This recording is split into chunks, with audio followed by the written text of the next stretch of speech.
Hey everybody, it's Sarah, and this is my 11th week of pregnancy and my first YouTube video. And this is kind of a new thing for me. I've never done this before, but I decided to do it because I have a high-risk pregnancy and knew I was going to be high-risk kind of from the get-go. So to kind of give you a background of why I'm high-risk, my first baby I had 4 years ago. And he's 4 years old now, just turned 4. I went into premature labor with him at around 27 weeks. My doctor put me in the hospital, and I got steroid shots to strengthen his lungs, but they did end up stopping the labor, but not before I was dilated to 4 centimeters. So, I ended up carrying him for up until I was 36 weeks. So I had him at 36 weeks. He was a preemie, but I got him pretty far. I think that was pretty good, you know, to carry a baby from 27 weeks to 27 to 36 weeks, you know, being dilated 4 centimeters. So my second baby, I actually got pregnant pretty quick afterwards, and she was born at 20 weeks. That was pretty hard for us. I can't explain anything that I've ever been through, you know, to be that bad. So at that point I was diagnosed with an incompetent cervix. So what happened with her was I had no symptoms really at all, other than I felt a little bit of pressure. I dilated without contractions, without pain, you know, which is more dangerous than going into early labor because there was really no sign or symptoms until it was too late. So I lost her, and at that point we really put off having another child. I didn't even know if I wanted to have any more kids after that because I didn't want to risk, you know, losing another child, because it took me a long time to get over, and it's still hard today, you know, every day. It's still kind of a struggle. I have my moments, you know, I think about it every day. But I'm glad that I did decide to have more babies, because baby number 3 is now 2 years old. Okay, so with baby number 3, I had a cerclage put in, which was kind of scary at first because something that I really never heard of before, you know. So I went into the doctor, and my OB told me that he was going to send me to a high-risk doctor, which I went to, and they done a vaginal ultrasound, which showed that my cervix had started shortening. So at that point, at 13 between 14 weeks, not sure which one, but pretty early on, they went ahead and put a cerclage in. There's a few different types of cerclages. The kind that I had put in with my 3rd child was a McDonald's cerclage, and I went under, let's see, what did they do? They done a spinal block. I really didn't want to be put asleep or nothing, and I felt like me and my doctor both agreed that this spinal block was kind of the safest, you know, option. And I really been fine with it. Afterwards, I had a little bleeding, a little cramping, and a little pain. But after that, it really didn't cause me too much trouble. And so the 3rd baby was actually born a preemie and in the NICU.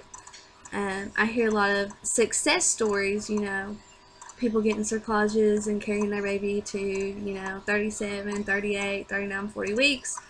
That wasn't me. And those success stories really, you know, a lot of them didn't help me because, you know, I heard of a lot of, you know, women going into early labor, and it was hard to find someone with my story, you know, with the dilation, no pain, no contractions, no nothing, you know. So I didn't make it quite that far. But what happened to me is, you know, one of the risks with cerclage. You have a risk with the cerclage of having premature rupture of membranes, which is what happened with my third baby. At 32 weeks, my water broke. So I went into the hospital, and they gave me antibiotics. You know, they put me on medicine to make sure I didn't actually have contractions. My water just broke.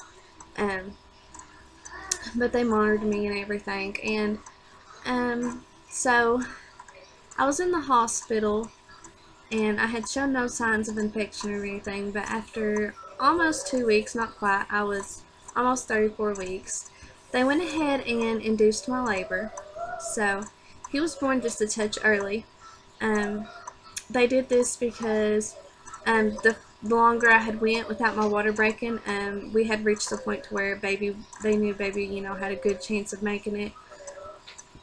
But my risk of infection was, you know, growing every day. So I guess they kind of outweighed the risk and went ahead and induced me. And he was in the NICU. And whenever he was first born, he wore oxygen for a few hours. Then after that, he done really fine breathing on his own. He had the normal preemie problems. He had trouble regulating his temperature. He had jaundice, which from what I was told at the time is more common for preemies to have jaundice. And he had trouble, he wasn't strong enough to suck. I breastfed. It was really important to me to be able to breastfeed because he was little, and I knew that, you know, I needed to do whatever I could. You know, it was hard for me, you know, him being there and leaving the hospital, you know, without being able to take your baby home with you. That's hard. So it was really important for me to breastfeed because that was something that I could do, you know. And when they're in the NICU, you know, everyone else is taking care of them, the nurses and the doctors, and that's great, you know. That's great that they have, you know, people in there to take care of them. But, you know, as their mom, you want to be able to do something. You know that, you know, they're the experts. They're the one that needs to be taking care of them. But breastfeeding was, you know, important because, you know, not only was it good for him, but, you know, it made me feel like I was doing something. So, this is actually pregnancy number 4. And of course, I knew early on that I was probably going to have a cerclage put in, being that I have never had a full-term baby. So, I go to the high-risk doctor again at 13 weeks. And at that point, I guess it'll be the day before I turn 13 weeks, so almost 14 weeks. But at that point, then they will look at my cervix and see whenever they put the cerclage in. I haven't actually been and talked to them yet, but I have a really good feeling that it's going to go the way that it went before, you know, probably doing the spinal, you know, as far as anesthesia goes, and around the same time frame. The earlier that they get the cerclage in, the more likely that it is to hold. So I really want to get it in, you know, 13, 14 weeks. Which, you know, all goes as planned, it should be. Okay, so there are a few symptoms that are driving me a bit crazy. One of them is food aversions. It's not just food aversions, it's just smells in general, not just food. My husband's, he don't wear cologne. I call it his cologne because it smells as strong as cologne, but his deodorant drives me crazy. I used to love the smell of it. Now, oh, he gets up close to me. It's not really a bad smell. I never thought it was a bad smell before, but it just turns my stomach. Cooking is, I don't know. I'll be cooking supper, and by the time I'm done cooking it, I'm so sick to my stomach, I don't even want to eat it. I just want to let my husband and kids, you know, sit at the dinner table because I'm done smelling it at that point. So that's been really hard for me. I've kind of been eating small meals. I do have heartburn really bad, which I had, heartburn before I got pregnant, and it's just gotten worse. It was really, really bad, but it's gotten better. There is medicine that, I talked to my doctor was okay to take. But I've been eating smaller portions, and, the 6 meal smaller portions. I've been trying to do that, and it seems to be helping. I still get heartburn, but it's mostly at nighttime. With eating, where I eat so small of meals, it's hard not to eat close to, time before you go to bed. And when I lay down, I kind of have to sit up laying down at night, because the heartburn seems to be worse at night. But if you have heartburn, yeah, eating smaller meals really helps. Fried foods, I can't eat fried foods. My morning sickness has gotten better, but it's not completely there, and fruits are my best friend. I crave apple juice and water and drink it all the time. I really don't crave food that's bad for me. Not the fried foods and the bad foods. I know a lot of women tend to crave those carbs and stuff. I really haven't craved them, because I don't know why. They just tear up my stomach. I can't hardly eat them. There was one time I craved fried potatoes, yeah. So I woke up one morning and I really wanted them, and this was rare for me to crave a fried food. So I fixed them, and it was so good. I shouldn't have ate a second one, but I did. And then I got sick, and now anything fried just does not sound good. Which is probably good for me, because, right now I can only stomach the good and healthy foods, which is, good for this little one down here. So, I guess, I go back to the doctor in 2 to 3 weeks' time. I don't really know if I'll post a video next week. I may wait. I really feel like it depends on my symptoms and how they change, how it goes. Right now, I had a lot of symptoms, and I'm starting to get out of my first trimester, and it's really starting to get better. Oh yeah, weight gain. I want to talk about that. I know a lot of women tend to lose weight in their first trimester and some gain. I'm small.